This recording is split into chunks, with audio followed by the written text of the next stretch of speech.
ہماری زندگی کا ایک بہت اہم ساتھی ہے جس کو ہم سفر کہا جاتا ہے۔ اسلام بیوی کے بارے میں کیا درس دیتا ہے؟ اور فیملی ممبر سے اب بھی بہت پیار کر رہے ہوتے ہیں، مگر بعض اوقات بیوی کو بڑا ڈیگریڈ کرتے ہیں۔ ہم شاید بھول گئے ہیں کہ ہماری زندگی کا بہت بڑا حصہ جس کے ساتھ گزرا ہے، ہم اس کے ساتھ بعض اوقات زیادتی کرتے ہیں۔ ہم کاروبار میں تکلیف میں ہوں، ہم باہر کسی ٹینشن میں ہوں، کسی بندے سے کسی بات کو بری لگ گئی، سارا غصہ آ کر بندے نے اپنی زوجہ پہ نکالنا ہے، کیونکہ وہ بیچاری تو کچھ نہیں کہہ سکے گی۔ پہلے کے زمانے جاہلیت میں بھی یہی تھا کہ عورتوں کو پیر کی جوتی سے زیادہ ذلیل سمجھا جاتا تھا، مگر کیا آج بھی کچھ گھرانوں میں ایسا نہیں ہے؟ ہماری زوجہ کی شاید ہر دعا میں ہم ہوتے ہیں۔ ہم اپنی بیوی کے لیے کتنی دعا کرتے ہیں؟ اور کی چیز، حالانکہ میں نے دیکھا ہے کہ جن کی شریک حیات دنیا سے جاتی ہے نا، ان لوگوں کو میں نے ٹوٹتے بھی دیکھا ہے۔ تو ایسا نہ کریں، جس طرح وہ آپ کے لیے محبت کا اظہار، دعاؤں کی آپ کی خدمت گار ہے، آپ بھی اس کے لیے اچھا برتاؤ کریں۔ اور نبی پاک کا کیا انداز تھا؟ میں تو آج اسلام کی شریعت کی، اللہ کے نبی کی بات کرنے آپ کے سامنے آیا۔ اللہ کے حبیب علیہ السلام سے سوال کیا گیا کہ حضور آپ کو دنیا میں سب سے زیادہ پسند کون ہے؟ اللہ کے حبیب نے فرمایا عائشہ۔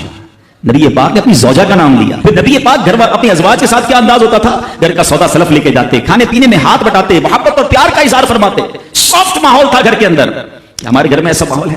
اسلام سے پہلے مال کے لیے جانوروں اور دوسرے ساز و سامان کے ساتھ ساتھ بیوی کو بھی رہن رکھوا دیا جاتا تھا۔ جیسے پیسے کوئی رہن رکھواتا تھا نا، بیوی بھی ایک مال کی طرح تھی، لوگ گروی رکھوا دیتے تھے اپنی بیوی کو۔ یہ اسلام سے پہلے عورتوں کا حال تھا، بیویوں کا حال تھا۔ اللہ اکبر، اسلام نے نکاح کے ذریعے عورت کو مرد کے آدھے ایمان کا محافظ قرار دے دیا۔ قرآن کہتا ہے وعاشروہن بالمعروف، ان سے اچھا برتاؤ کرو۔ اسلام نے بیویوں کے ساتھ اچھا برتاؤ کرنے والے کو سب سے بہترین قرار دیا۔ حضرت امام حسن بصری رحمۃ اللہ علیہ، بہت بڑے بزرگ، ایک شخص آیا آ کر کہتا ہوں بارش نہیں ہو رہی ہے، قحط کی پوزیشن آ گئی ہے، بارش نہیں ہو رہی، دعا فرمائے، وظیفہ عطا فرمائے۔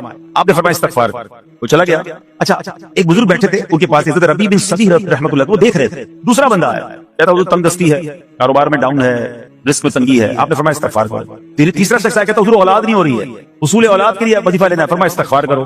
چوتھا بندہ آیا، وہ کہتا ہے کہ حضور میرے باغ میں فصلوں میں پیداوار کی کمی ہے، فرمایا استغفار کرو۔ حضرت ربیع بن صبیح کہتے ہیں حضور پہلا بندہ الگ پرابلم لے کر آیا، دوسرا الگ، تیسرا الگ، چوتھا الگ، چاروں کو ایک ہی دوائی، چاروں کو ایک ہی وظیفہ، استغفار استغفار۔ ہائے ہائے، بڑوں کی بڑی بات ہے۔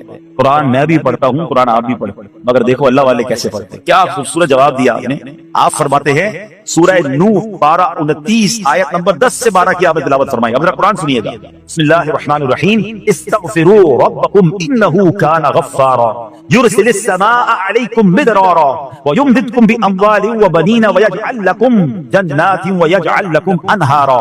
سبحان اللہ، ذرا سنیے گا، اپنے رب سے معافی مانگو۔ استغفروا ربکم انہ کان غفارا، بے شک وہ بڑا معاف کرنے والا ہے۔ آپ میں دے گا، عطا کیا فرمائے گا؟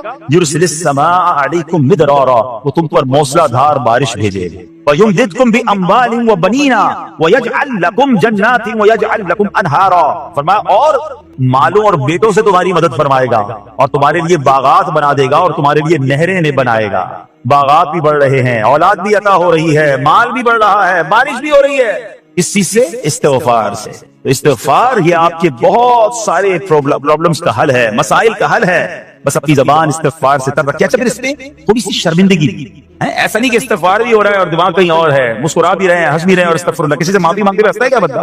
استغفر اللہ ربی من کل ذنب واتوب الیہ، یا اللہ میں اپنے سارے گناہوں سے تجھ سے معافی مانگ رہا ہوں۔ بہت سارے استغفار کے سیکھے ہیں، استغفر اللہ العظیم من کل ذنب عظیم، اے اللہ میں تجھ سے استغفار کرتا ہوں، وہ رب جو بہت عظیم ہے، اپنے سارے بڑے گناہوں سے میں استغفار کرتا ہوں۔ الگ الگ سیغوں سے اللہ کی بارگاہ میں استغفار کریں، ہو سکے تو کبھی گناہ یاد آئیں تو آنسو بھی بہ رہے ہوں، مگر یہ استغفار اللہ کو بڑا پسند ہے، معافی رب کو بہت پسند ہے۔ ابو اللیث سمرقندی رحمۃ اللہ تعالی لکھتے ہیں پچھلی قوموں میں ایک شخص تھا، اس نے بہت گناہ کیے تھے۔ ایک بار اس نے اپنی پچھلی زندگی کے بارے میں سوچا، گناہوں کے بارے میں غور و فکر کیا تو اس سے شرمندگی ہوئی۔ اس نے نادم و شرمندہ ہو کر 3 مرتبہ کہا اللہم غفرانک، اللہم غفرانک، اللہم غفرانک، اے اللہ تیری بخشش، اے اللہ تیری بخشش، اے اللہ پاک تیری بخشش۔ اسی لمحے اس کو موت آ گئی اور اللہ پاک نے اس کی بخشش فرما دی۔ آئیے ہم بھی پڑھ لیتے، اللہم غفرانک، اللہم غفرانک، اللہم غفرانک۔ استغفار کرنا، توبہ کرنا، گناہ یاد کر کے شرمندہ ہونا، یہ اللہ کو کتنا پسند ہے۔ ایک سبحان اللہ اس کے بارے میں چند برکتیں آپ کو بیان کرتا ہوں. بڑی عظیم برکت یہ ہے کہ اس کی بدولت بندے کا تنگی اور غم دور ہو جاتا ہے. حدیث پاک میں ہے جو ہمیشہ استغفار کرتا رہے اللہ پاک اس کے لیے ہر تنگی سے نکلنے کا راستہ بناتا ہے, ہر فکر و غم سے اسے خلاصی عطا فرماتا ہے. اس کی ایک برکت یہ بھی ہے کہ ایسے بندے کو اللہ پاک غیب سے رزق عطا فرماتا ہے. حدیث پاک میں ہے استغفار کرنے والے کو اللہ وہاں سے رزق عطا فرماتا ہے جہاں اس کا گمان بھی نہیں ہوتا. اتنی مہنگائی ہے, اتنی مشکلیں ہیں, اتنی تنگی ہے, لوگ قرضے میں ہیں, کبھی ادھر جاتے ہو کبھی ادھر جاتے ہو. ارے بھائی سب کے پاس جاتے ہو, رب کے پاس کیوں نہیں جاتے؟ استغفار کرنا شروع کر دو, فرمایا ادھر سے روزی دے گا جہاں تمہارا گمان بھی نہیں جائے گا. اس کی برکت سے اللہ پاک دلوں کے زنگ کو دور فرماتا ہے. آئیے پیارے اسلامی بھائیوں, اللہ کو معافی مانگنا, دل سے پکارنا کتنا پسند ہے. میں آپ کو بہت ہی خوبصورت واقعہ بتاتا ہوں, اور یہ واقعہ ہے حضرت موسیٰ علیہ نبینا علیہ السلام.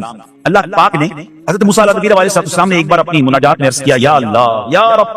اللہ پاک کی طرف سے جواب آیا لبیک یا موسیٰ.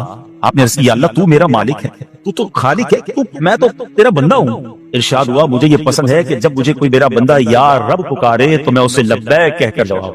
اللہ فرما رہا حضرت موسیٰ نے عرض کی یا رب کیا یہ ہر مطیع بندے کے لیے ہے؟ کیا ہر نیک آدمی کے لیے ایسا ہے کہ جب تجھے وہ پکارے تو لبیک فرماتا ہے؟ سنو اللہ فرماتا ہے ہاں بلکہ ہر گناہگار بندے کے لیے بھی ہے. حضرت موسیٰ نے عرض کی یا اللہ فرما بردار تو تیری اطاعت کرتا ہے, وہ بات تو سمجھ آ رہی ہے, گناہگار پر یہ کرم کس وجہ سے؟ اے ہائے سنو میرے رب کیسا کریم ہے. فرماتا ہے موسیٰ اگر میں بھلائی کرنے والے کو اس کی بھلائی کا بدلہ دوں اور برائی کرنے والے پر اس کی برائی کی وجہ سے احسان نہ کروں تو میرا جود و کرم کہاں جائے گا؟ اللہ فرماتا ہے میرا پھر کرم میری رحمت کس لیے ہے؟ برائی کرنے والا بھی گناہ کرنے والا بھی مجھے پکارتا ہے, میں اسے بھی لبیک کہہ کر جواب دیتا ہوں. حضرت موسیٰ علیہ نبینا علیہ السلام کو ایک بار وحی نازل ہوئی کہ اے موسیٰ فلاں علاقے میں جاؤ, ہمارا ایک نیک بندہ کا انتقال ہو گیا ہے, جا کے اس کو غسل دو, اس کو کفن دو اور اس کا جنازہ. حضرت موسیٰ وہاں پہنچ گئے اور جب وہاں جا کر آپ نے لوگوں سے کہا کہ مجھے فلاں بندے کے پاس لے جاؤ جس کا انتقال ہوا ہے, مجھے غسل دینا ہے, کفن پڑھنا ہے, جنازہ پڑھنا ہے. لوگوں نے کہا حضرت یہ تو زمانے کا گناہگار بڑا بےہودہ بڑا بدکار شخص تھا, آپ کو رب کا حکم تھا, آپ نے غسل بھی دیا, کفن بھی پہنایا, جنازہ بھی پڑھا, پھر رب کی بارگاہ میں عرض کی مولا بندے تو یہ کہہ رہے ہیں یہ تو بہت برا آدمی تھا, تو نے مجھے بھیجا اور فرمایا تیرا پیارا بندہ, میں نے جنازہ بھی پڑھ دیا, غسل اور کفن بھی دیا. پھر آپ سوچیں کہ کسی کا جنازہ حضرت موسیٰ پڑھ دیں تو اس کی تو بخشش کا تو کوئی مسئلہ ہی کوئی نہیں نا, وہ تو اللہ کے نبی جس کا جنازہ پڑھے غسل دے تو یا اللہ تو نے ایسا انتظام فرما دیا. رب کریم کی طرف سے پتہ کیا جواب آتا ہے؟ اللہ فرماتا ہے اے موسیٰ بندے سچ کہتے ہیں, یہ بندہ واقعی بڑا گناہگار تھا. جو علاقے والے شہر کے لوگ کہہ رہے ہیں نا ٹھیک کہہ رہے ہیں, یہ بندہ تھا ہی ایسا. اللہ جب اتنا گناہگار تو اتنی بڑی مہربانی کس وجہ سے؟ ارشاد ہوا اے موسیٰ اس بندے نے مرنے سے پہلے مجھ سے 5 کلمات کے ذریعے بات کی, مناجات کی, مجھے پکارا, 5 سینٹنس تھے, 5 کلمے تھے, اور اے موسیٰ اس کی وجہ سے میں نے اس کی مغفرت فرما دی. حضرت موسیٰ کہتے ہیں یا اللہ وہ 5 کلمے تو بتا دے, وہ 5 کیسے جملے تھے کہ علاقے میں سب سے مشہور بدکار اور اس کا انتقال ہو تو رب مغفرت بھی فرمائے اور اپنے نبی کو فرمائے جا کے جنازہ پڑھو.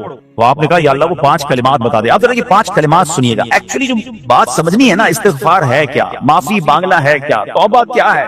اللہ فرماتا نا کہ ہم نے سنا کہ جو بندہ اللہ سے استغفار کرتا ہے اللہ اسے دیکھ کر مسکراتا ہے. اس کی وجہ یہ کہ بندہ رب کی بارگاہ میں اپنے آپ کو سرنڈر کرتا ہے, اپنے گناہ یاد کرتا ہے, اپنی کم مائگی کا اظہار کرتا ہے. وہ کہتا ہے الندم التوبہ, شرمندگی توبہ.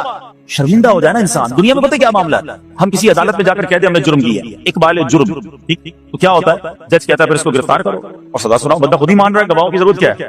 دنیا کی عدالت میں اقبال جرم پر سزا ملتی ہے. میرے رب کی رحمت کی عدالت دیکھو, بندہ وہاں جا کر اقبال جرم کر لے, شرمندہ ہو جائے, معافی مانگ لے, اللہ اس کے سارے گناہ معاف فرما دیتا ہے. یہ فرق ہے دنیا والوں میں اور رب کی عدالت میں. سبحان اللہ. وہ حضرت موسیٰ کہتے ہیں یا اللہ وہ 5 کلمے بتا, اور بتائے گئے تو وہ 5 کلمے سنیے گا ذرا. وہ بندہ کہتا ہے مرنے سے پہلے اے رب تو جانتا ہے میں نیکوں سے محبت کرتا ہوں اگرچہ خود نیک نہیں.